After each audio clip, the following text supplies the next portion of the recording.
Ao Senhor pertence a terra e tudo o que nela se contém, o mundo e os que nela habitam. Ouviremos agora a palavra de Deus. A palavra de Deus.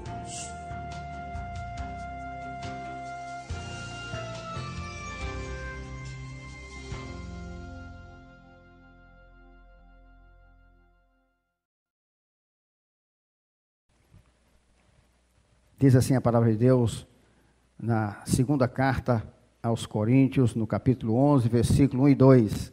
Quisera eu me suportasseis um pouco mais na minha loucura. Suportai-me, pois, porque zelo por vós com zelo de Deus, visto que vos tenho preparado para vos apresentar como virgem pura a um só esposo, que é Cristo. Amém. Pode sentar.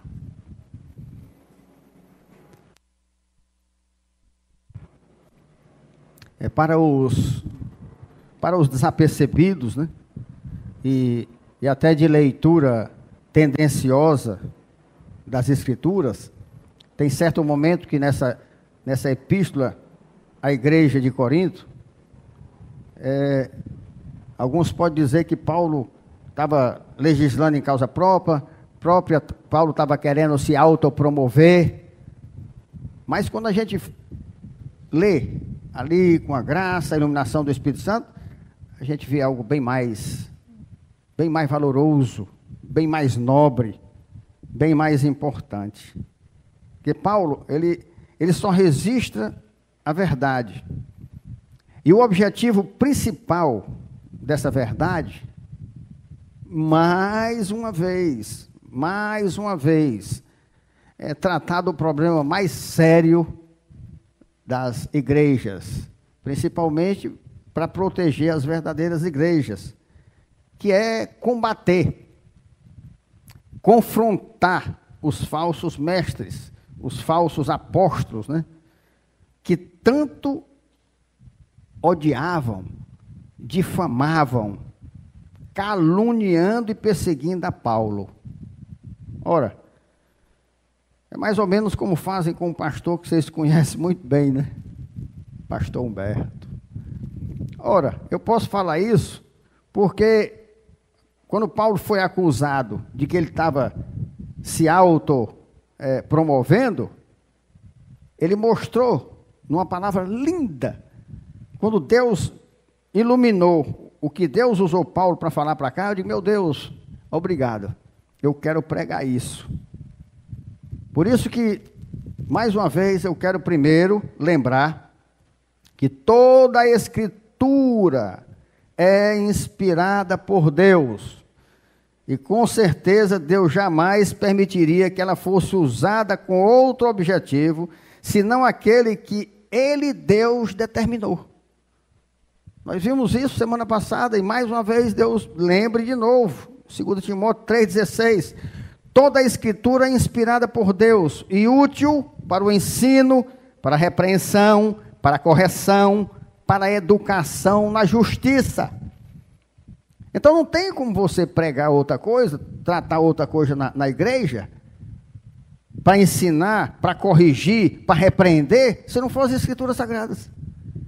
E elas foram inspiradas por Deus. Não foi feita por Paulo, não foi feita por... Não. Deus inspirou as Escrituras Sagradas a homens que Ele escolheu, elas estão reveladas aqui, mas elas precisam ser iluminadas pelo Espírito Santo de Deus para que nós entendamos o que Deus queria nos ensinar. Então, tudo que Paulo comunica, fala ao povo de Corinto, ele tem respaldo de Deus nas Escrituras. Porque Paulo era homem. Se ele tem essas palavras... E eu busco ter a vida de Paulo, ser imitador dele como ele é imitador de Cristo, então eu posso também fazer essas palavras minhas, desde que eu tenha o histórico e a vida de Paulo. A palavra é para isso. É para confrontar, é para ensinar, é para abrir os olhos da igreja, é para alertar a igreja. E Paulo, ele deixa muito claro, ele prova que ele é o que ele diz que é. Por quê? Porque ele foi levantado por Deus. É essa a grande diferença. As pessoas acham, de forma geral, que os homens que pregam, eles são homens que se capacitaram e que se levantaram e que acharam que devia ser pastor. Tem várias motivações para o homem ser pastor. Mas nós não podemos esquecer que tem os chamados de Deus para ser pastor. E esses que são chamados por Deus, eles são revestidos da autoridade de Deus. A igreja deve conhecer a palavra, deve conhecer a sã doutrina, para que ela saiba diferenciar. Mas que o homem de Deus, levantado por Deus, ele tem autoridade para pregar e para falar da igreja, inclusive com a vida dele. Exigindo que a igreja veja isso, confirme com a palavra e obedeça, porque não está obedecendo a ele, mas a Deus na palavra, falando através dele. É exatamente isso que Paulo tenta passar aqui nessa carta aos Coríntios. 2 Coríntios 1, 8, 11 diz assim: porque não queremos, irmãos, que ignoreis a natureza da tribulação que nos sobreveio na Ásia, porquanto foi acima das nossas forças, a ponto de desesperarmos até da própria vida. Ele começa a fazer aqui, para vocês entrarem no contexto, uma comparação dele com os mestres da época. Olhe para mim, olha o que eles passaram, olha o que eles fazem, olhe o que eu faço. Aí ele diz, olhe, não ignore isso não, a natureza da tribulação que nos sobreveio na Ásia. Vocês têm que tomar conhecimento disso, porquanto foi acima das nossas forças, a ponto de desesperarmos da própria vida. Aí ele diz, contudo, já em nós mesmos, tivemos a sentença de morte, para que não confiemos em nós, e sim no Deus que ressuscita os mortos. Então ele diz, eu passei pela morte, rapaz. Mas sabe para que eu passei para a morte? Para mim mesmo não confiar em mim. Ou seja, Paulo dizia, eu estou vivo, porque Deus é Deus. Eu não sou igual a esses caras que estão aí, não passaram por tribulação, e não passaram por luta por causa da vida de vocês, não. Eu tenho um histórico. Eu tenho prova do que eu passei. E a prova de que eu fui enviado por Deus, é que quando eu fui sentenciado à morte, de maneira milagrosa, poderosa, Deus me livrou. Então vocês não estão falando com qualquer um, não. É isso que Paulo alertava.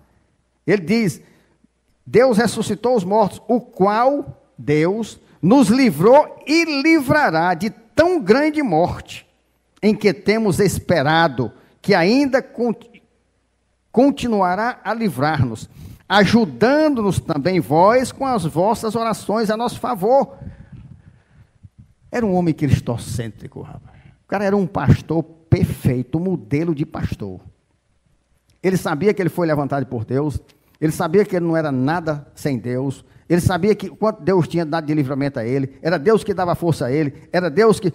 Ele cria no princípio de que Deus chama a igreja para orar pelo pastor, porque ele diz aqui, em que temos esperado que ainda continuará a livrar, ajudando-nos também vós, com as vossas orações a nosso favor, para que por muitos sejam dadas graças a nosso respeito, pelo benefício que nos foi concedido por meio de muitos. Porque muitos serão abençoados através da minha vida, Deus usando. E aí então, eles vão dar graça a nós pelo benefício que nos foi concedido por meio de muitos. Olha aí a troca de bênção de Deus. Vocês foram abençoados porque Deus queria abençoar vocês, e eu fui beneficiado porque Deus, querendo abençoar vocês, Ele me escolheu. Porque Ele poderia ter escolhido até uma jumenta, como Ele falou uma vez com a jumenta. Então Paulo quer dizer que ele é especial porque ele foi escolhido por Deus para levar benefício, para levar bênção. É isso que ele diz aqui. Ajudando-nos também vós com as vossas orações a nosso favor, para que por muitos sejam dadas graças a nosso respeito. Muitos serão abençoados e vão dar graças a Deus pela vida de Paulo, como davam, e muitos pela vida do pastor Humberto, como dão, pelo benefício que nos foi conseguido por meio de muitos. Aí eu recebi o benefício por meio de muitas vidas, porque eu fui usado para abençoar aquelas vidas. Deus queria entregar a bênção, Ele escolheu a mim, eles foram abençoados e eu fui beneficiado. É isso que Paulo está dizendo. Então tem que se realmente, o que é que tem que se fazer? A igreja se unir ao pastor. Porque a igreja não recebe a bênção se Deus não entregar ao pastor. É por isso que o diabo tem... Qual é a primeira pessoa que o diabo tenta botar contra na igreja? É o pastor. Pode ver que não é o irmão, é o pastor. O diabo seta logo o coração do cara contra o pastor. Por quê? Perdeu a bênção, cara. Deus, não é porque ele seja o bonzão, não é porque ele seja o melhorzão, pecador igual aos outros, mas o Deus soberano escolheu ele. Vá lá, entrega a bênção. Aí você diz que não, esse cara me fez isso, o diabo me disse que ele fez isso, ele está com não sei o que de mim e tudo. Pronto, acabou-se. Por isso que é tão comum. Quer ver? Todo mundo faz um bocado de coisa para se magoar, dificuldade. Agora, se o pastor fizer alguma coisa, menino, aí pronto, aí a mágoa é grande, vixe, a mágoa é grande. Quem é que está perdendo? Se o pastor for de Deus, vai orar, pedir misericórdia e fica com o galardão dele, fica com os benefícios dele. Quem perdeu? Aquele que é para receber a bênção. Porque não recebeu, porque não quis. Isso é como você está com a encomenda lá fora, aí você olha, o carteiro, bicho, eu não gosto desse carteiro não. Esse cara é meio enjoado, meio nojento, vou abrir não. Aí ele está com um presentão para você lá fora. Aí vai-se embora. Quem foi que perdeu? Foi tu. É a mesma coisa, é a mesma coisa. E o diabo sagaz, né? Não pode impedir que Deus dê a bênção. Se o pastor for posicionado e orando, não vai deixar entrar seta no coração dele contra a ovelha, aí o diabo também não vai no pastor, aí vai na ovelha. E é isso que acontece muitas vezes. Então, graças a Deus, pelas escrituras que me dão direito de ser imitador de Paulo, como ele é de Cristo. E por isso ter a grande alegria de, como Paulo, falar essas palavras como se elas fossem relativas a mim. Eu não estou me comparando com Cristo, eu quero me comparar com Cristo, mas naquilo que eu puder, com a graça de Deus e a perseverança dos santos, imitá-lo. Mas se eu imitar Paulo como Paulo imita Cristo, já é bom demais. 2 Coríntios 6, 4 a 10 diz assim: pelo contrário, em tudo, recomendando-nos a nós mesmos como ministros de Deus. Presta atenção no que Paulo fala aqui. Porque fora do contexto, dá a entender, o cara está se recomendando a ele mesmo. Paulo não aceitava negócio de carta de apresentação, não. Mas por quê? Porque ele dizia que a carta de apresentação dele era ele. Era ele. Agora, era verdade? Ele tinha aquela vida?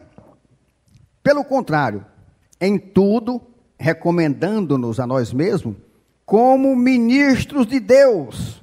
Pronto, ele começou logo dizendo assim, 2 pontos. Em quê?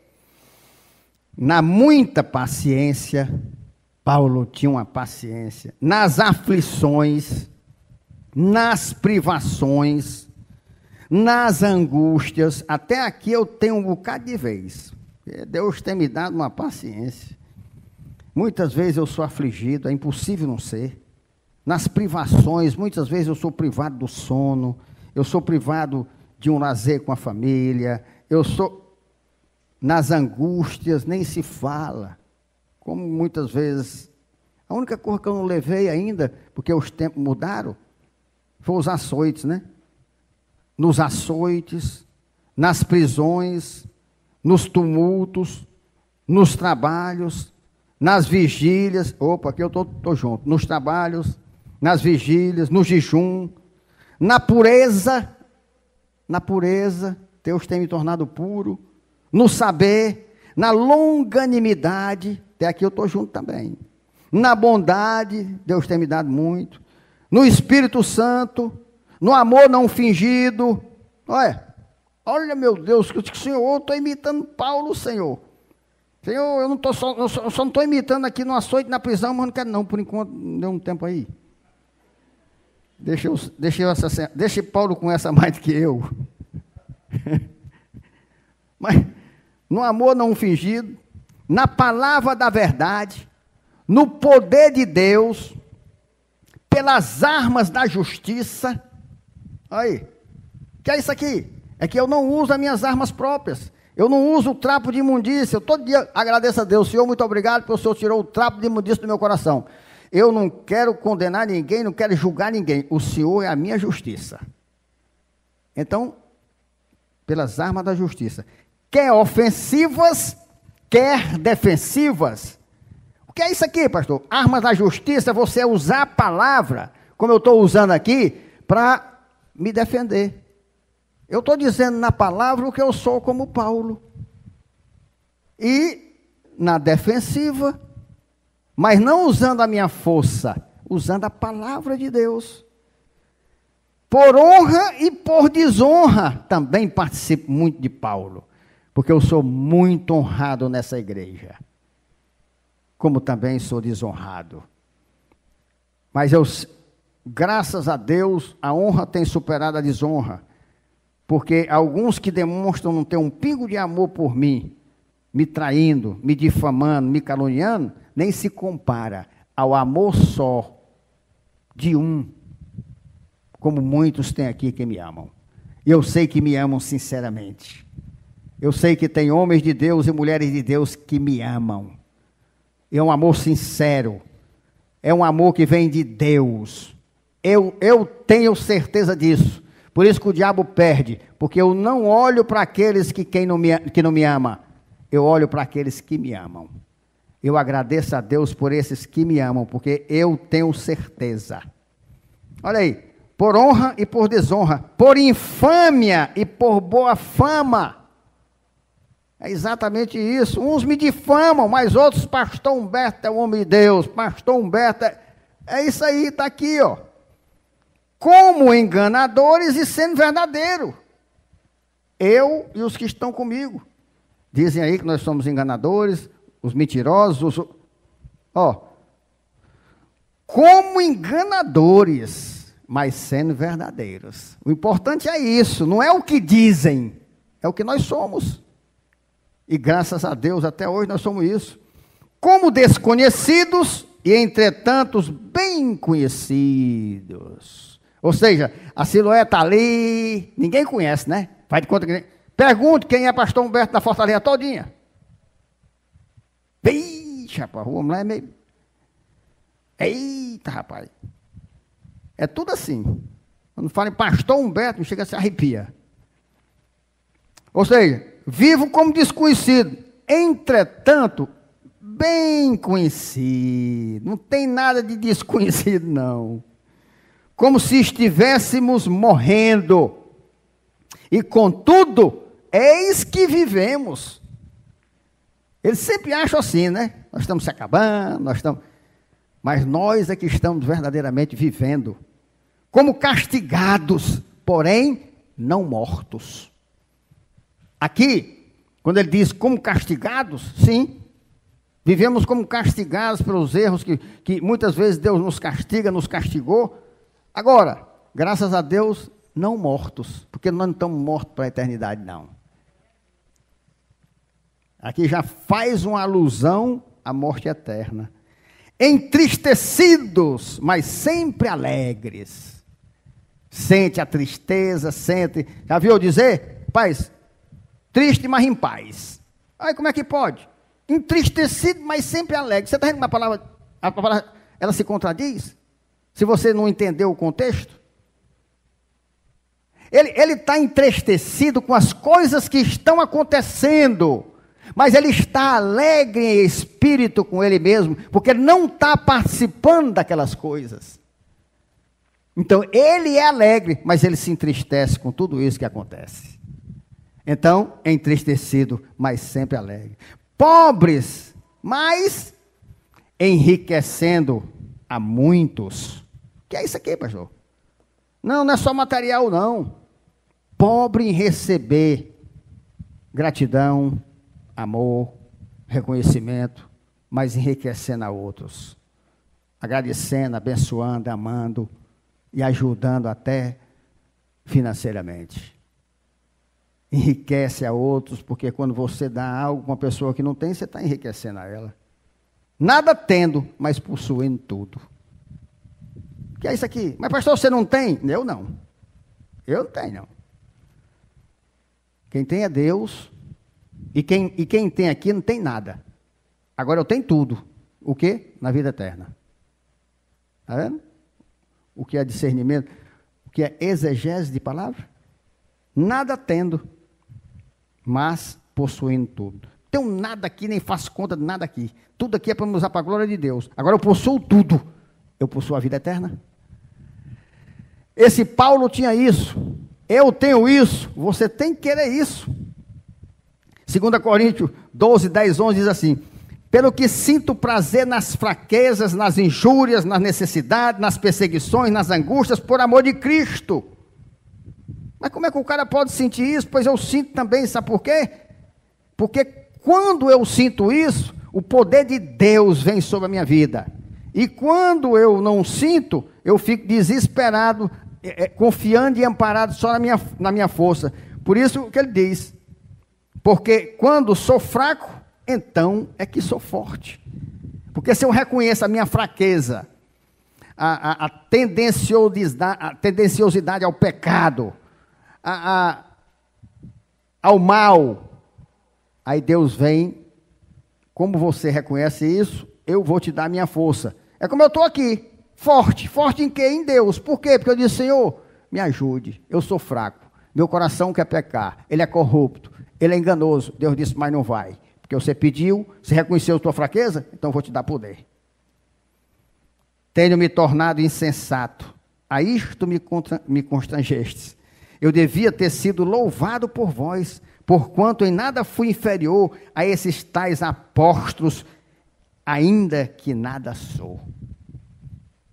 Ele chamando a atenção da igreja de Corinto. Rapaz, eu não sou inferior a nada desses caras. Eu não sou nada, mas esses caras são pior do que eu, muito. Aí vocês acham que podem louvar a ele, podem servir a ele, podem seguir a eles, e a mim não? É aquela história, né, meu irmão? O diabo fala mentira, todo mundo acredita, todo mundo aceita. Ninguém diz que ele está se gloriando, que ele está... O homem de Deus, com um histórico verdadeiro, fiel e maravilhoso, como Paulo, todos querem te criticar. Embora ele só fale o que ele é em Deus. Porque, o que é que a palavra diz? Que eu posso me gloriar em Cristo. Então eu posso me gloriar, sim, eu posso. Eu não posso me gloriar em mim. Eu não posso dizer, eu fiquei assim, eu sou um homem de Deus, eu não caio, eu não peco. Mas a Bíblia diz que eu posso me gloriar em Cristo, rapaz. Eu posso dizer, eu estou em Cristo, rapaz. Eu estando em Cristo, não tem quem possa comigo. Porque em Cristo eu posso me gloriar. Ele só fala o que é de Deus. Por isso Paulo fala dessa forma com os da igreja de Coríntios. Em 2 Coríntios 11:1. Quisera eu me suportasseis um pouco mais na minha loucura. Suportai-me, pois. Nesse capítulo 11 de 2 Coríntios, Paulo usa muito a primeira pessoa do singular eu. E mesmo quando usa o pronome nós, ele também está se referindo a ele está incluído, ele é o primeiro, ele é o da cabeça. 2 Coríntios 11:6. E embora seja falto no falar, não sou no conhecimento, mas em tudo e por todos os modos vos tenho feito conhecer isto. Ele tem sido transparente, ele tem aberto o coração. 2 Coríntios 11:21. Ingloriamente o confesso como se fôramos fracos, mas naquilo em que qualquer tem ousadia, com insensatez o afirmo, também eu a tenho. É interessante, naquela época, Paulo, usado por Deus, ele denunciava que os ataques dos inimigos do evangelho contra Paulo eram ataques pessoais, né? Agora, por que eles atacavam tanto a Paulo e tentavam de todas as formas destruí-los ou desacreditá-los? Ora, é muito simples. Se eles conseguissem eliminar o fundador da igreja de Corinto, eles ficariam livres para pregar a falsa e hipócrita doutrina que acomoda o pecado na igreja em troca de vantagens pessoais. Porque Paulo era o fundador da igreja de Corinto. Olha, para vocês terem uma ideia, é tão sério, porque 2 Coríntios foi escrito por Paulo em 55 depois de Cristo. 55 depois de Cristo. Paulo, não, a carta foi escrita 55 depois de Cristo. Paulo fundou a igreja de Corinto entre 51 e 52 depois de Cristo. Olha, ele fundou a igreja entre 51 e 52. Em 55, ele já estava na segunda carta, que provavelmente fosse a terceira, que tem uma tradição que diz que a segunda carta perdeu-se. Olha que interessante. O cara fundou a igreja, um ano depois, ele já estava lutando contra falsos mestres, e falsos profetas e falsos... Você já pensou, meu irmão? Porque foi ele que fundou Coríntios, 51, 52. A carta ele fez em 55, já era a segunda ou a terceira. E tudo combatendo isso. E é porque ele vinha e voltava a Corinto, foi onde ele mais foi. Você vê que coisa séria. Cristo tinha acabado de sair, porque 50 anos depois de Cristo. Você vê como é difícil.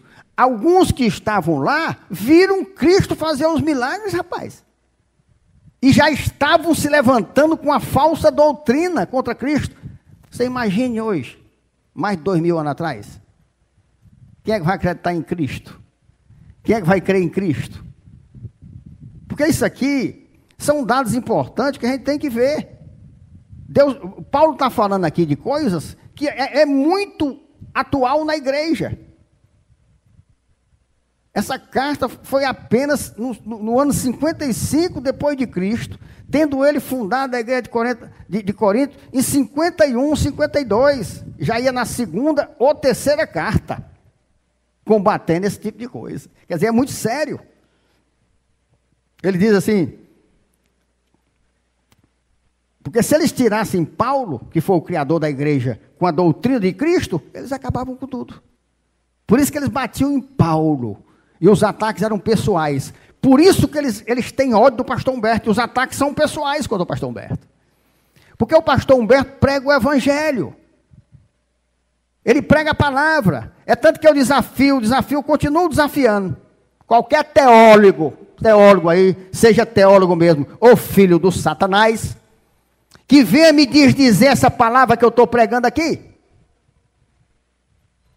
Então qual é a raiva deles? Eu prego o evangelho de nosso Senhor Jesus Cristo. Isso não é bom para eles, porque eles pregam para eles, e eu prego para Deus.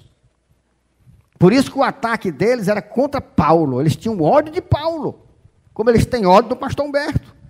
2 Coríntios 11, 4. Se na verdade vindo alguém prega outro Jesus que não temos pregado, ou se aceitais espírito diferente que não tendes recebido, ou evangelho diferente que não tendes abraçado, a esse de boa mente tolerais. Você já pensou isso aqui?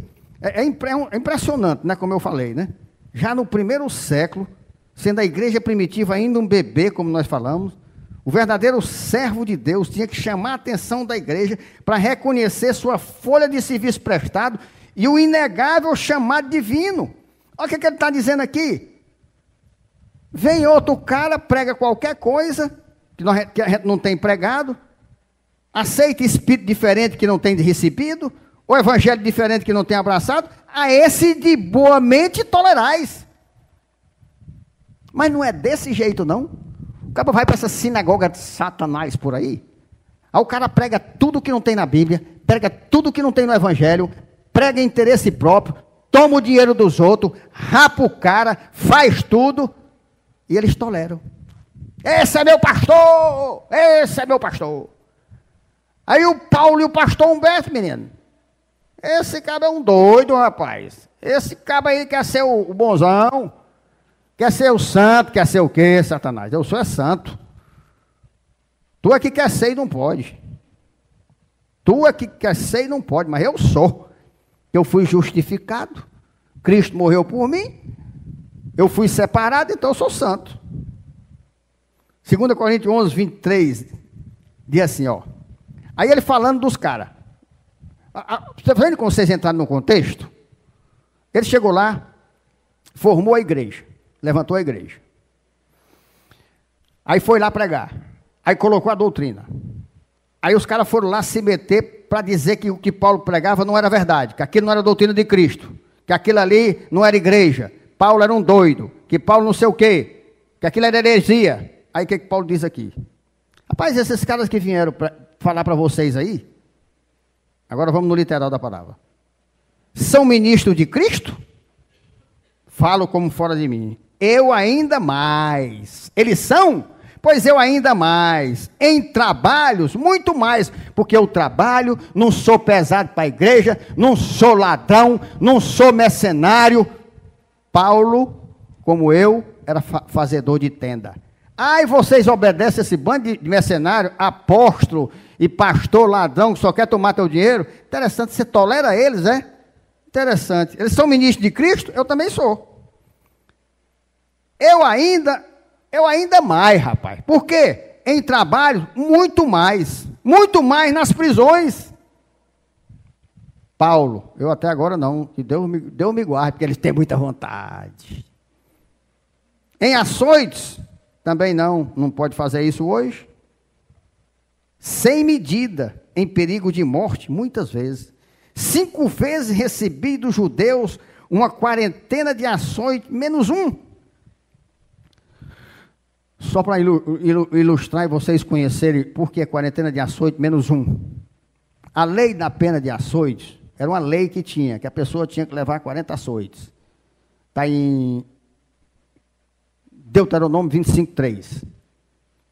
E como o judeu ele era muito rígido na lei, tinha que cumprir a lei na risca, altamente legalistas, aí o que eles faziam? A lei só permitia que desse 40 chibatadas, 40 açoites. Para eles não descumprirem a lei, aí eles davam 40 menos 1. Porque se o cabo errasse na contagem, né, aí não tinha perigo de passar. Era por isso, quando vocês verem isso aqui, só para vocês irem aprendendo. Só quer dizer isso, 40 menos 1. Porque a lei determinava e o judeu muito cuidadoso, não dava as 40 para não ter perigo de errar e dar um a mais. Fui 3 vezes fustigado com varas, 1 vez apedrejado, em naufrágio 3 vezes, 1 noite e 1 dia passei na voragem do mar, em jornadas muitas vezes, em perigo de rios, em perigo de salteadores, em perigo entre patrícios, em perigo entre gentios. Pior perigo que tem esse aqui, perigo entre patrícios. É a raça do caba, sabe? Essa aqui é a pior que tem. Em perigo entre gentios, em perigo na cidade, em perigo no deserto, em perigo no mar, em perigo entre falsos irmãos. Esse é outro. Os patrícios e os falsos irmãos. Esses aqui, Paulo, tu pegou muito das outras coisas. Mas entre patrício e falso irmão, Paulo não pegou o tanto que eu peguei ainda mais, não. Isso aqui eu estou ganhando de Paulo. Então as coisas que ele ganha de mim, eu estou ficando dele.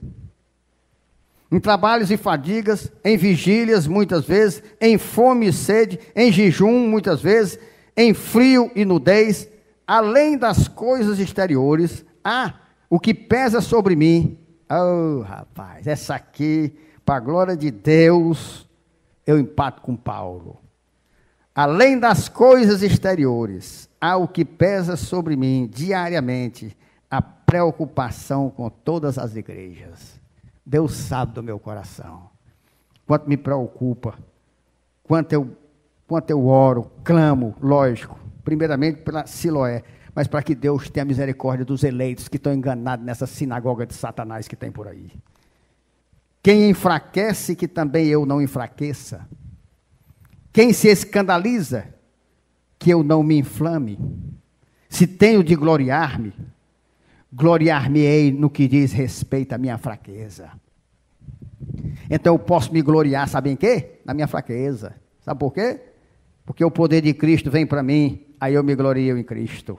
Mas me gloriar na minha força, que eu posso, que eu sou o bonzão, que eu sou o pastor Humberto, que eu faço isso, que eu faço aquilo, como eles estão fazendo aí e tomando dinheiro das pessoas? Não. Não. Porque eu sou o entregador de Deus. Eu tenho o grande privilégio de ser o entregador de Deus. Para mim já é coisa demais. Paulo falava com autoridade, dizendo que ninguém poderia considerá-lo insensato tolo. 2 Coríntios 11:16. Outra vez digo, ninguém me considera insensato. Todavia, se o pensais, recebei-me como um insensato, para que também me glorie um pouco. Ele estava dizendo, você acha que eu sou insensato? Pois você não recebe esses insensatos que arrasta tudo de vocês, pois receba a mim, rapaz, que quer o bem de vocês. É exatamente isso. Mas se alguém achava isto dele, pois que o recebesse, mesmo achando que ele era insensato, porque mesmo sendo insensato, trabalhava para o bem da igreja de Corinto, e os coríntios estavam aceitando os insensatos que o escravizavam e lhe fazia mal. Isso é incompreensível. Os caras deixam Paulo, deixa para o pastor Humberto, que ama, ora, ajuda no que pode, para ser achacado, rapaz, para ser roubado, para ser judiado. Rapaz, tem certo crente, como diz um ditado velho do mundo, é pior do que mulher de malandro, né? Quer ver na peia. Quer ver na peia. Porque quem está em certas igrejas aí é porque gosta de peia. Gosta de ser roubado, gosta de ser enganado. E está lá. Ainda tem umas vestes talares. Bota um vestido até aqui, até o calcanhar. Ó, Deus sabe a sujeira que tem por baixo. Ele diz aqui, ó. 2 Coríntios 11:19-20, ó. Porque sendo vós sensatos, insensato sou eu, é? E vocês são sensatos, é. De boa mente tolerais os insensatos. Tolerais quem vos escravize, quem vos devore, quem vos detenha, quem se exalte, quem vos esbofeiteie no rosto. É ou não é as igrejas por aí? E os cabas toleram. É tanto que está cheio, né? E a Siloé, bem pouquinho. Por quê? Porque o pastor ama. Porque o pastor cuida. Mas o povo gosta de peia, rapaz. O povo gosta de peia. Gosta de ser traído, de ser roubado, de ser enganado. É um instinto do mundo mesmo, dos filhos do diabo mesmo. Aí Paulo diz, vocês são sensatos, né? Vocês estão certinhos, né? Porque lá a igreja é certa. A igreja é certa. De boa mente tolerais os insensatos. Tolerais quem vos escravize, quem vos devore, quem vos detenha, quem se exalte, quem vos esbofeteie no rosto. Meu irmão, estou falando isso aqui da igreja primitiva, 55, meu irmão, depois de Cristo. Já existia isso. Vocês recebem de bom grado essa coja e não querem me receber? Apóstolos, pastores, tudo falso, líderes que renegam, abjuram aqueles que lutam e sacrificam o seu tempo, seus dons, seus bens para ajudá-los. Como é que o cara... Teve um que saiu daqui, Deus abençoou ele, aí ele foi para uma sinagoga dessa, quando estava liso, só faltou tomar as calças dele, aí não tinha mais nada, botaram para fora. Aí o cão veio e tomou a mulher, saiu com o outro cabo aí, levou a mulher dele, aí eu não sei quem, o outro veio e levou a filha, aí o outro, aí assim vai. E aqui estava numa boa, família tranquila, maravilhosa, tudo numa boa. Saiu, o diabo levou ele para um amante, levou a mulher para um amante, levou a filha para não sei para quem, que o pastor botou um macho lá dentro da casa dele, e aí foi. Aí acabou-se. Aí eles aceitam. Devoram eles, acabam com eles, eles aceitam. Mas uma coisa é certa e imutável. Ninguém desfaz o que Deus fez no servo que ele, Deus, chamou. Porque não se trata de capacidade humana, nem de escolha, nem de vontade própria, mas da maravilhosa graça de Deus. É isso que eu me sustento, é isso que eu me amparo. 1 Coríntios 15, 10. Mas, pela graça de Deus, sou o que sou. E a sua graça que me foi concedida não se tornou vã. Antes, trabalhei muito mais do que todos eles. Todavia, não eu, mas a graça de Deus comigo. Está vendo aí? Você viu o que é contexto de palavra? Fiz muito mais do que eles, não estou nem aí, rapaz. Sabe por quê? Porque eu faço tudo isso, porque a graça de Deus está comigo. Nesse capítulo, Paulo usa uma palavra-chave 5 vezes. É o verbo grego anechein, que é suportar, tolerar. Ele usa 2 vezes no capítulo 1 e uma vez nos versículos... 2 vezes no versículo 1 e uma vez nos versículos 4, 19 e 20. 2 Coríntios 11, 1. Quisera eu me suportasseis um pouco mais na minha loucura, suportai-me, pois. 2 Coríntios 1, 4. Se na verdade vindo alguém prega outro Jesus que não temos pregado, ou se aceitais espírito diferente que não tendes recebido, ou evangelho diferente que não tendes abraçado, a esse de boa mente, o tolerais. 2 Coríntios 11, 19. Porque sendo vós sensatos de boa mente, tolerais os insensatos. 2 Coríntios 1, 20. Tolerais quem vos escravize, quem vos devore, quem vos detenha, quem se exalte, quem vos esbofeteie no rosto. Aqui sabe o que eu penso, meu irmão? O caba está em pecado, o caba não quer mudar, o caba é filho do diabo mesmo, aí vai para lá. Aí ele fica pagando aquele preço ali, servindo aquele demônio, para aliviar a consciência dele, mas não quer conserto. Só penso isso, só pode ser. Como é que a pessoa sai para ser roubada, sai para ser desmoralizada, sai para ser chamada de abestado, sai para ser... E fica. Tem alguma coisa aí, Aqui nós vemos o esforço do homem de Deus, que para o bem da igreja, age contra o seu próprio princípio de não louvar a si mesmo, mas tendo em vista o baixo nível dos adversários, ele mesmo afirma com certeza, eu sou melhor. Aí Deus, meu filho, abre a boca, eu sou melhor mesmo, eu não me comparo com essa coja aí não. É tanto que eu não... Eles mesmos sabem, né? Não me querem na associação de pastores. Oh, coisa boa. Respeita as caras, rapaz. Se me chamar, eu vou me ofender. Se me chamar, eu vou me ofender. Primeira coisa que eu perguntar, se converteram? Se converteram para participar desse negócio aí? Porque se está do mesmo jeito, me respeita, rapaz. Não me chama para isso, não. E Paulo, como eu, não precisa da aceitação e nem da aprovação de ninguém. Mas por obediência a Deus, ao chamado e amor pelas vidas, ele chega a suplicar. 2 Coríntios 11, 1. Quisera eu me suportasse um pouco mais na minha loucura. Suportai-me, pois. Olha aí, ó. Quisera eu me suportasse um pouco mais na minha loucura. Por quê? Por que Paulo está falando assim?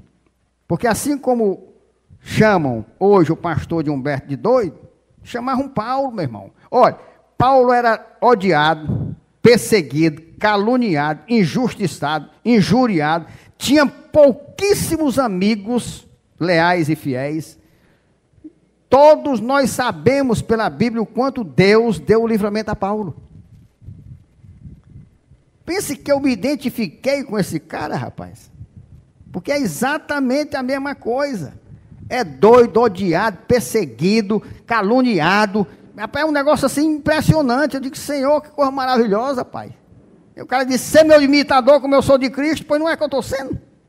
Descobri na Bíblia. Depois de pedir para que os coríntios suportassem, e praticamente exigir que eles suportassem um pouco mais a sã doutrina pregada por Paulo e chamada de loucura pela maioria, Paulo diz mais uma vez a razão por que faz aquilo. 2 Coríntios 11:1. Quisera eu me suportasseis um pouco mais na minha loucura. Suportai-me, pois. Ele vai dizer por que ele pede isso. Mas você viu que no final, primeiro ele diz quisera, depois ele fala imperativamente, suportai-me, pois. Suportai-me, pois. Por quê? Porque zelo por vós com zelo de Deus. É isso que os filhos do diabo não aceitam e não entendem. Que o homem de Deus faz o que Paulo faz, não por seu zelo próprio, não por interesse próprio, não porque ele tem algum prazer mundano, mas exclusivamente porque ele recebeu de Deus o zelo de Deus por aquele povo. Porque zelo por vós com o zelo de Deus. Não é dele, entendeu? Porque é que Paulo faz isso, entendeu? Porque o pastor Humberto faz isso? Os caras fazem para ele, para se locupletar, para botar dinheiro no bolso, para roubar. Mas eu não faço por isso, nem é porque sou bom não. É porque Deus me deu o zelo dele. Dele é o querer e o efetuar. Se ele não tivesse me dado, eu estava com esses ladrões aí, que se juntar eles tudinho, não dá 1% do meu QI, porque são tudo um bando de jumento, só sabe roubar. E pegar gente besta para roubar. Se eu fosse fazer o que eles faziam, eu fazia muito mais bem feito do que eles. Mas eu não posso, sabe por quê? Porque eu recebi de Deus o zelo. Aqui está a razão, porque Paulo não desiste e insiste encorajando a igreja a tolerar sua pretensão. É que não depende dele, mas do amor de Deus colocado em Paulo e no pastor Humberto. Em algumas traduções, é usada a palavra ciúme. Paulo dizendo que o ciúme que ele tinha do povo vinha de Deus e não de interesses próprios. É claro que não se trata do ciúme pejorativo, né, que a gente conhece, pecaminoso, né? Eu até adaptei uma frase que um escritor bem conhecido e respeitado, Murray J. Harris, disse. E eu mudei um pouquinho para ficar mais adequado para nós. O ciúme humano é pecado, mas o compartilhar o ciúme divino é uma virtude. E é o que eu compartilho com vocês. Deus deixou este ciúme zelo registrado no decálogo como mandamento. Mandamento ao seu povo, que não iria tolerar a idolatria. Está lá em Êxodo 25, ó. Não as adorarás, nem lhes dará culto, porque eu sou o Senhor teu Deus, Deus zeloso, ciumento, que visita a iniquidade dos pais nos filhos, até a 3ª e 4ª geração daqueles que me aborrecem. O que os filhos do diabo não querem aceitar é que Paulo e pastor Humberto não fazem o que fazem por vontade própria. Mas Deus deu a eles um sentimento de zelo pelo seu povo. Entendeu? Vem do alto, nem que eu queira. Ele me escolheu e ele me deu aquele atributo, ele me deu aquela... Porque ele diz, fiel é o que vos chama, o qual também o fará. Se Deus não tivesse me dado isso, sabe quando eu tinha aguentado a igreja mesmo? Primeiro ano eu tinha, tirado o time. Conversa, não tinha aguentado nada, pois não tem nada meu. Estou fazendo uma coisa aqui totalmente chamado, levantado, preparado, capacitado e dado gozo e prazer e alegria por Deus. Nada meu, nada, tudo por Deus, porque Deus quis abençoar a igreja. Os falsos pastores não fazem essas coisas absurdas, hediondas, nojentas por dinheiro. Por que Paulo e eu não podemos fazer por amor ao nosso Deus? Isso é questão de Deus, meu irmão. Eles têm prazer no dinheiro. Eu tenho prazer na vida das pessoas. Qual é o problema? É só questão de moeda, diferença de moeda. A moeda que me enriquece, a moeda que me alegra é ver uma vida salva, é ver uma vida feliz em Cristo. Tem pastor que se alegra com dízimo. Tem uma irmã que eu conheço, que o pai é pastor, que quando termina o culto ele vai feito doido. Se o dízimo deu bom, ele se alegra. Se deu ruim, ele se entristece.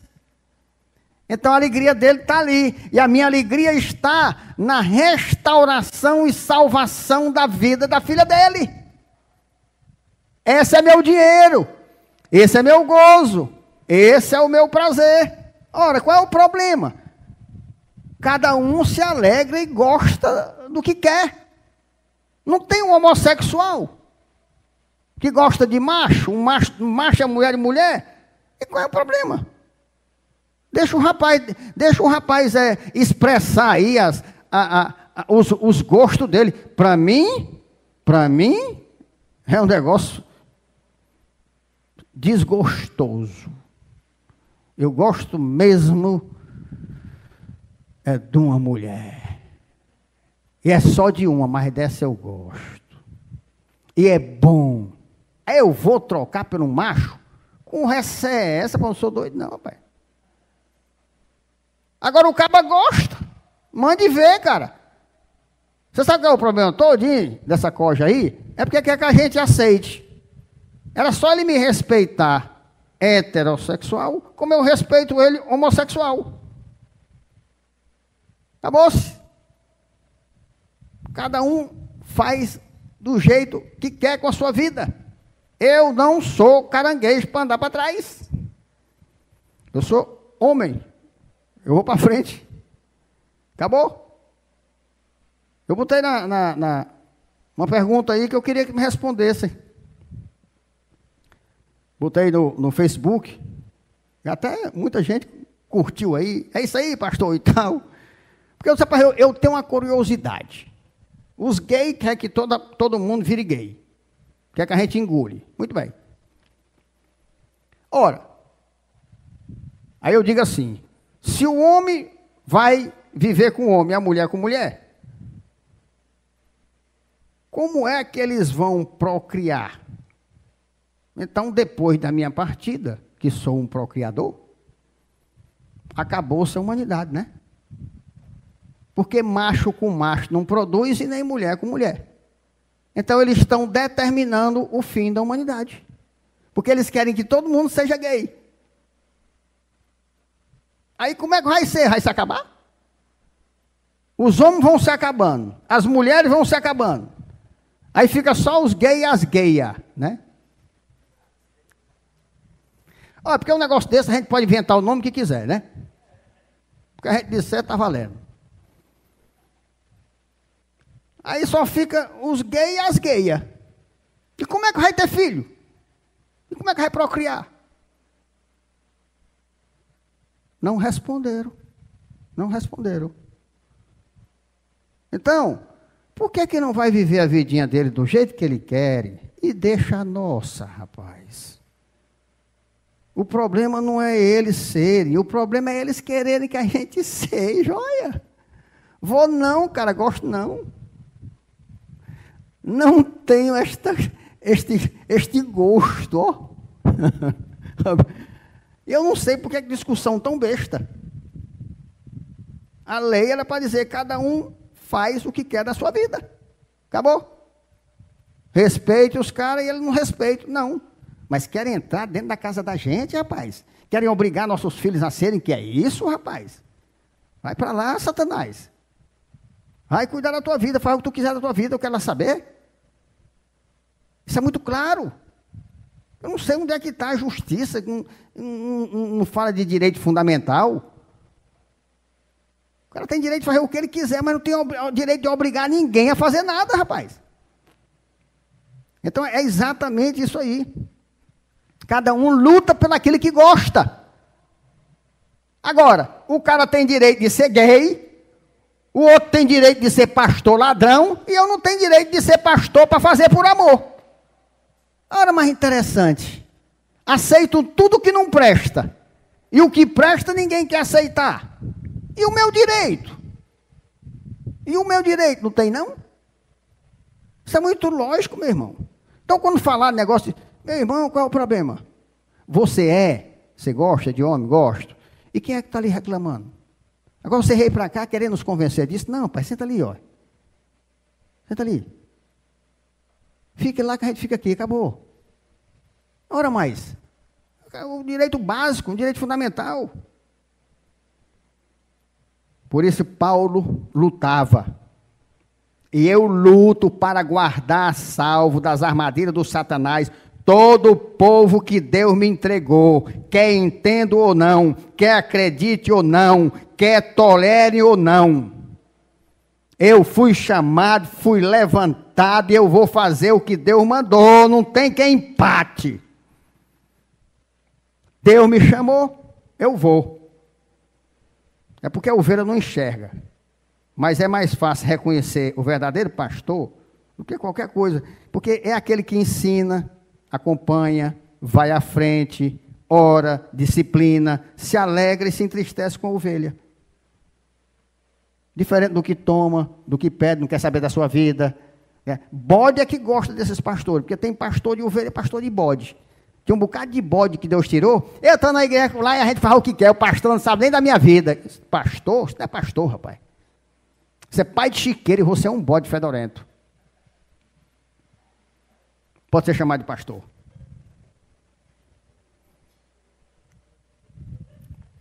Como Paulo,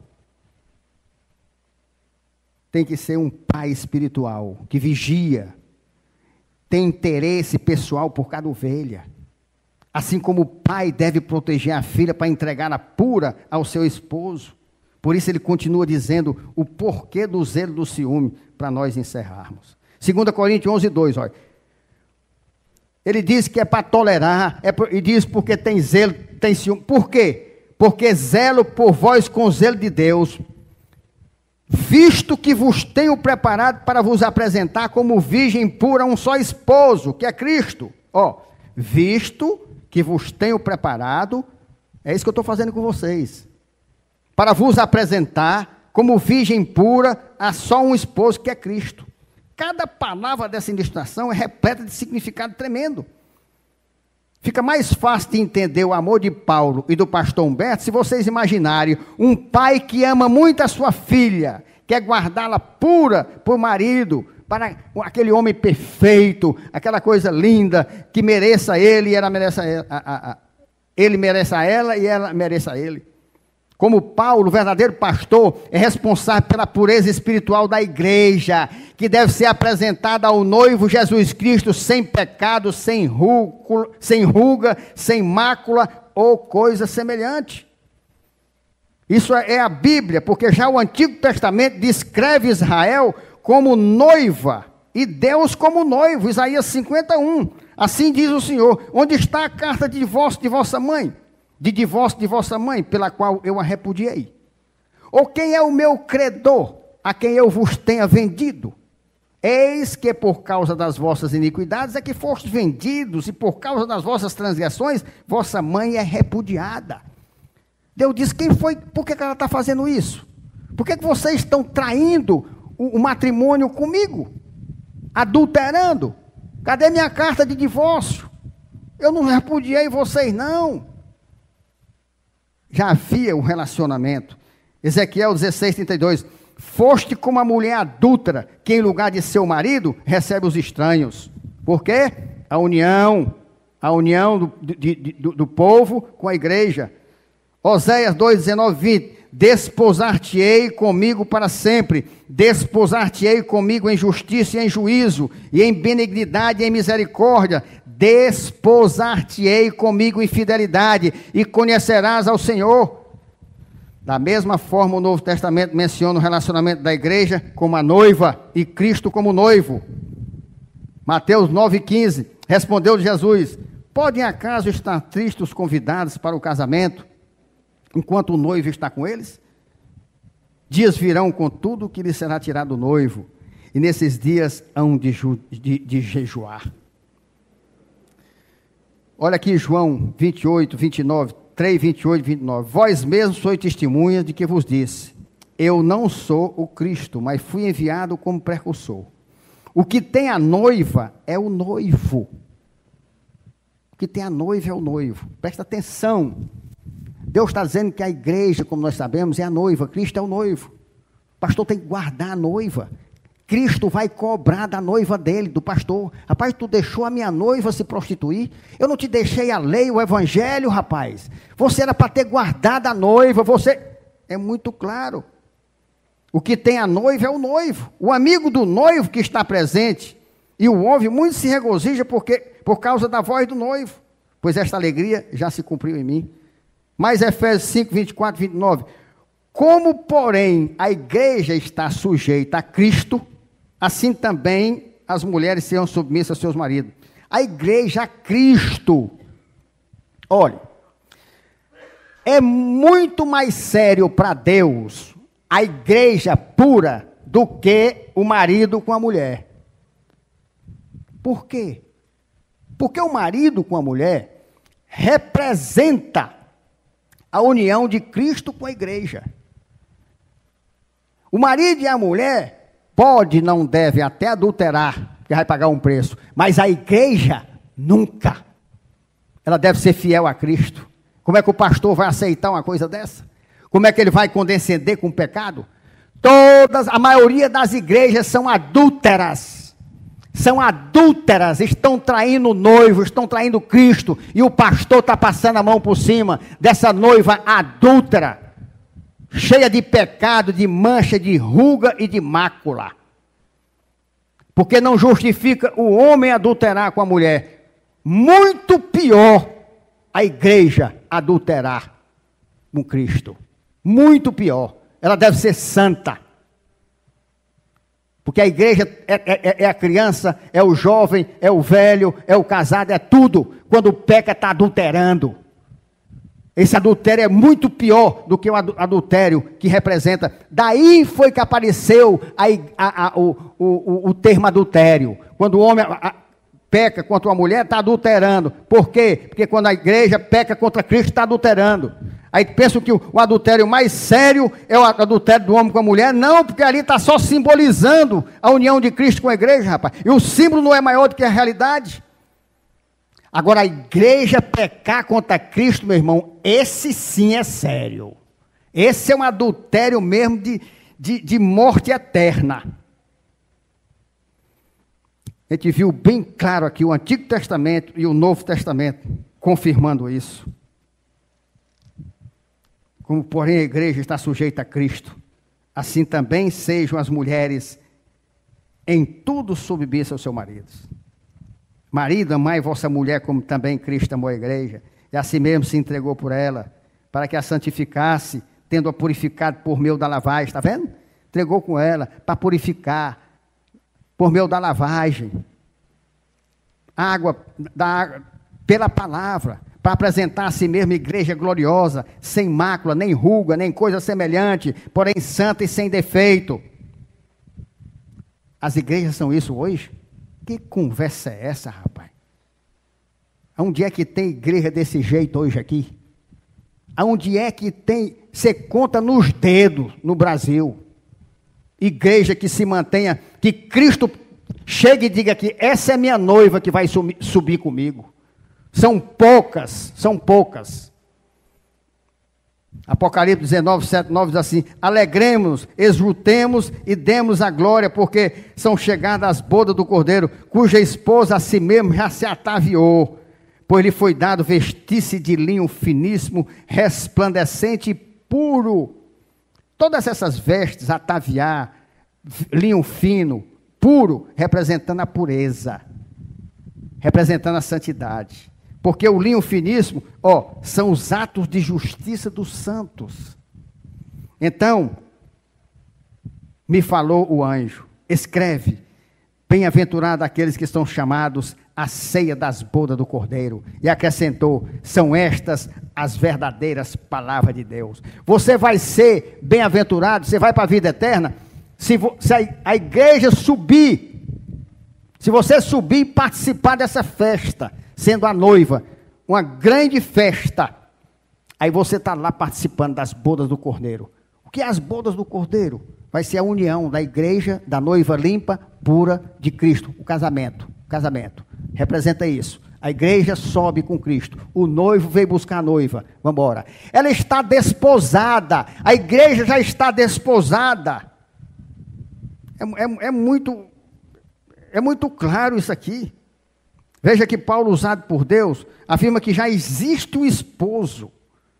Quer dizer, a filha, a noiva, já está prometida e comprometida. Ele, inclusive, diz o nome do noivo, Cristo. Está aqui, 2 Coríntios 11:2. Porque zelo por vós com zelo de Deus. Por quê? Visto que vos tenho preparado para vos apresentar como virgem pura a um só esposo, que é Cristo. Paulo usa outra palavra grega aqui, que eu achei interessante citar. Hermosamé, traduzida como eu dei vocês em casamento.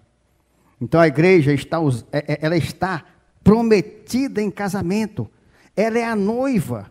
E o pastor é o amigo do noivo, o guardião da noiva. Estamos terminando, meu irmão, mas esse final aqui é tremendo. Presta atenção. Pastor, ele é o guardião da noiva. Ele foi e disse, cuida da minha noiva aí, viu? Não deixa ela... Visto que vos tenho preparado... Olha o pastor Paulo, falando para a igreja. Visto que vos tenho preparado para vos apresentar como virgem, pura, a um só esposo. Quem é? Que é Cristo. Isso também tem um significado que ilustra divinamente a monogamia, onde um homem e uma mulher prometem fidelidade. Então você não pode estar traindo, meu irmão. Presta atenção, você é igreja. Você é igreja. Você não pode estar traindo a Deus. Fidelidade, é monogamia. Olhe, esse bicho que mistura reunião, religião, que eu sempre esqueço do nome, bem comum. Ecumenismo, sinergismo, diabismo, demonismo, tudo é a mesma coisa. Você é noiva de Cristo. Você não tem que estar em templo idólatra, não. As pessoas não entendem a legalismo do pastor. Eu vou a um casamento lá, cheio de imagem. Você está adulterando. Você está adulterando.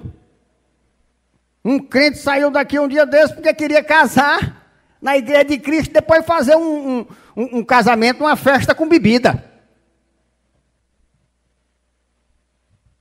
Cadê a pureza da noiva de Cristo? É aquilo ali que representa?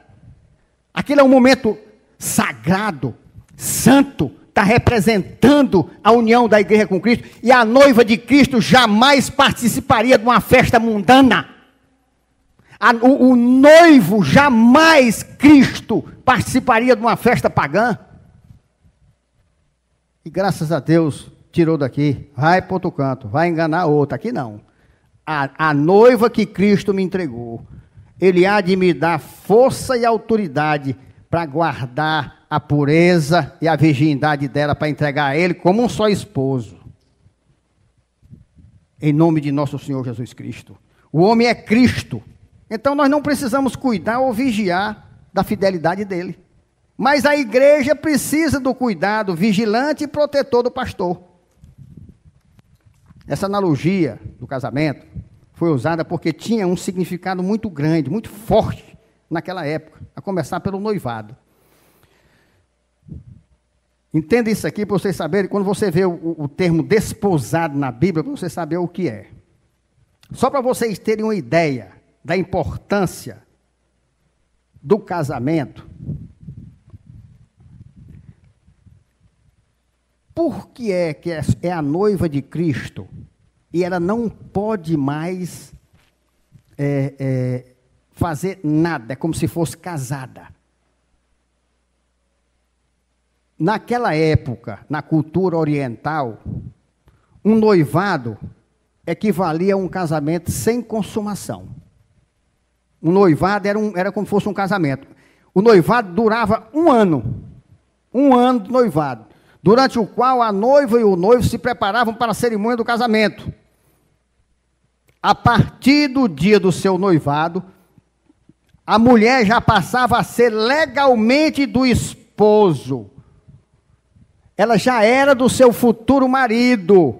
Era um noivado, mas era como um casamento. Não podia mais desmanchar. Isso representa, quando você vem para a igreja, que você se converte a Cristo, você ficou prometida a Cristo como noiva. Você não pode mais se desconverter. Essa analogia que Deus faz, porque ficava mais entendível, né, para o povo da época. Então, aquele homem, o noivo, era legalmente marido. Mas a noiva tinha que permanecer virgem até o dia do casamento. E o noivado não podia mais ser desmanchado. Se isso acontecesse, era considerado um divórcio. Então, quando você vê assim, Maria era desposada de José. Ela era noiva, prometida. Mas ele não podia tocar nela. Mas também não podia mais desmanchar. Ele tinha que casar com ela. O noivado era como um casamento. Só a morte podia pôr fim o noivado. Só a morte. E se houvesse infidelidade por qualquer das partes, era considerado adultério e aplicada as penas devidas. A noiva tinha obrigatoriamente que permanecer virgem até o dia do casamento. Então, quando você veio que noivou para Cristo, você entrou na igreja, você passou a ser noiva de Cristo, acabou-se, meu irmão. Só Cristo. Acabou. É Ele. Você não pode mais ir para canto nenhum. Você não pode ir para outra região. Você foi separado, rapaz. Quando você vai para outra religião, para outra qualquer, você está maculando a noiva de Cristo. Isso é diferente de você estar só passeando. Tem nada a ver não, pastor, vou só visitar. Não tem nada a ver para você, mas para Deus tem. Para Deus tem. Não entre em conformidade ou coloque a noiva de Cristo em conformidade com o mundo. A Bíblia é muito clara. O cara era desposado, era 1 ano de noivado. Eles se preparavam, eles não se tocavam. Agora não podia mais desmanchar. O que isso representava? Representava assim: você não casou com Cristo ainda. Ele ainda vem lhe buscar. Mas você já está prometida a Ele. Você já fez um compromisso com Ele, porque você foi lá na frente e confessou a Ele como teu Senhor. Então só falta consumar. Mas você tem que se permanecer santa. Você não pode estar se prostituindo. Eu sou de Cristo, eu vou ali na igreja, tal, fulano e tal. Eu vou ali no terreiro de macumba, não sei o que lá. Eu vou ali na... Você é uma noiva prostituta, rapaz. Você é uma noiva prostituta. Por isso essa ilustração, para mostrar como Paulo fazia. A necessidade da igreja se preservar pura na doutrina, para receber o noivo, que era o Senhor desta doutrina. Vocês agora entendem porque eu vigio tanto e cobro tanto quando vocês querem sair e com alguma desculpa se misturar com pessoas que estão numa falsa doutrina traindo a Cristo? Está vendo? Porque a única coisa que você vai fazer é trair a Cristo também. Você é noiva de Cristo, você não tem que estar andando com qualquer um. É o aniversário aos moldes do mundo, é o casamento aos moldes do mundo, amizade e outras coisas abomináveis, né? Pelo nosso Deus. E o noivo da igreja, lembrem-se, não aceita que a noiva dele esteja saindo com outras pessoas. Ela tem que estar pura, sem mancha, sem mácula, sem ruga. Por isso que Paulo diz, e eu faço a mesma coisa. Olha, eu faço isso porque zelo por vós com zelo de Deus. Deus foi que botou isso. Ó, pastor, cuida da minha noiva. Eu vou te cobrar a minha noiva, viu, pastor? Você é meu amigo, amigo do noivo. Você cuida da minha noiva. Porque zelo por vós com zelo de Deus, visto que vos tenho preparado para vos apresentar como virgem pura a um só esposo, que é Cristo. Você está vendo? Um só esposo. Por quê? Porque quando Cristo vier, você não pode estar desposada com vários, não. Porque o noivado já era considerado marido sem a consumação do ato. Mas era marido, é tanto que para terminar o noivado, tinha que ter divórcio. Tinha que ter divórcio. É exatamente por isso. Eu não posso apresentar vocês para Cristo desposada com um bocado de igreja. Desposada com não sei com quem, desposada ali com não sei. Vocês estão vendo por que é que eu tenho que fazer isso? Porque Deus mandou, Paulo fazia e eu não tenho saída. Quem quiser não fique, mas quem ficar vai ser dessa forma. Aí às vezes, pastor, eu vou lá, é um casamento do irmão. Não, meu irmão, você não vá não, meu irmão. Eu tenho que lhe apresentar puro, eu tenho que lhe apresentar sem mácula. Você está desposado de Cristo, você está noivo, você não pode não, rapaz. Você vai para lá, você vai desposar outro, é o que ele diz. Visto que vos tenho preparado para vos apresentar como virgem pura, a um só esposo. Não é a muitos não. E agora, está um bocado de noivo, vai casar com quem? Está com um bocado de noivo aqui, aí chega o último noivo que é Cristo. Cristo vai querer? Claro que não. Comigo não, fica com eles aí. Traga para você. Traga para você. Você deixa a sua mulher sair com outros homens e fazer o que eles querem? E você, mulher, deixa seu marido sair com outras mulheres e fazer o que elas querem? É a mesma coisa. É a mesma coisa. Eu, pastor zeloso, como Paulo, nem deixo minha mulher ir a qualquer lugar e nem deixo a igreja seguir esses demônios travestidos de pastores. A não ser os rebeldes, filhos da ira, que o Senhor tem tirado daqui, infiéis e adúlteros. São infiéis e adúlteros. Está lá com as mulheres dele, mas são adúlteros. Eles pensam que não são adúlteros porque estão com a mulher lá. Eles são adúlteros, porque eles adulteraram contra Cristo. Aqueles que Deus ilumina, enxerga claramente, na última parte desse versículo, um brilhante futuro, onde Cristo como noivo e a igreja como a noiva estarão eternamente juntos em plena comunhão. Olha aí, consumou-se agora o fato. Agora vamos para a lua de mel. O noivo vem buscar a noiva e eles vão para a lua de mel. Apocalipse, esta comunhão eterna está confirmada em Apocalipse 19:9, né? Onde Deus fala que são bem-aventurados aqueles que foram chamados à ceia das bodas do Cordeiro. Apocalipse 19:9. Então me falou o anjo, escreve, bem-aventurados aqueles que são chamados à ceia das bodas do Cordeiro. E acrescentou, são estas as verdadeiras palavras de Deus. Aí ser no dia do, né? No último diazinho ali, embora. Os bem-aventurados, quem foi que ficou fiel? Qual é a noiva que está desposada só de Cristo? Vamos embora, vamos subir para a festa. Finalmente, meus irmãos, não podemos esquecer que enquanto estivermos como noiva na terra, teremos que nos manter como noivo exige, e só assim ele nos receberá. Como é, pastor? Ele diz lá em Efésios 5:27, para apresentar a si mesmo, igreja gloriosa, sem mácula, nem ruga, nem coisa semelhante, porém santa e sem defeito. Esse é o papel do verdadeiro pastor. Proteger, guardar a noiva de Cristo. Zelar pela pureza dela. Vocês estão desposados. Vocês estão comprometidos com Cristo. Deus é Deus zeloso. E Ele pegou esse zelo e entregou ao verdadeiro pastor. Não entregou para tudo, não. Entregou para o Paulo, para o pastor Humberto e para mais alguns outros pastores. Para zelar por vocês. Olha, eu tenho que apresentar vocês como virgem pura a um só esposo que é Cristo. Eu não posso abrir mão disso. Pelo menos os que ficarem como noivo aqui, eu vou entregar puro para Cristo, como um só noivo. Ele não vai me cobrar quem não ficou, não, meu irmão. Ele vai me cobrar a santidade de quem ficou. Você entendeu?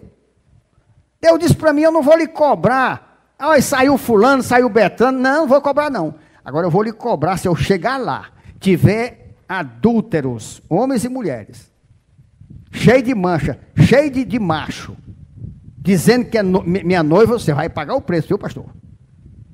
Você ficou cuidando. Eu lhe levantei, eu dei o zelo de Deus a você, o meu zelo, o meu ciúme, zelo. Agora você está vendo porque a palavra é ciúme? Porque Deus tem ciúme da noiva dele. Quem é que não tem ciúme da sua noiva? No bom sentido. Ciúme, zelo. Aí eu vou deixar. A irmã está aqui, não sei quem, passa a mão nela acolá. Você é noiva de Cristo, rapaz. Você é noiva de Cristo, não posso aceitar. Seja quem for, pode achar ruim, pois saia. Mas eu não vou entregar ninguém adúltero nem adúltera a Cristo, porque eu vou pagar o preço. Não vou. Aí lá vai eu. Aí ele disse, não. Seu lugar não é aqui não, pastor. Estas noivas prostitutas aí, você e elas vão para lá. Do lado de vocês, vou nada, meu irmão. Vou não, em nome de Jesus eu não vou não. Porque eu creio que a cada dia Deus renovará o zelo dele colocado no meu coração pela noiva de nosso Senhor Jesus Cristo. Eu vou guardar e vou lutar e vou brigar pela santidade de vocês. Para que vocês sejam apresentadas como noiva virgem pura a um só marido, que é Cristo Jesus, o nosso Senhor.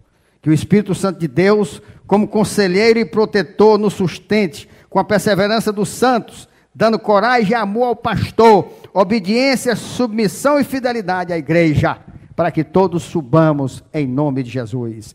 Amém. Amém.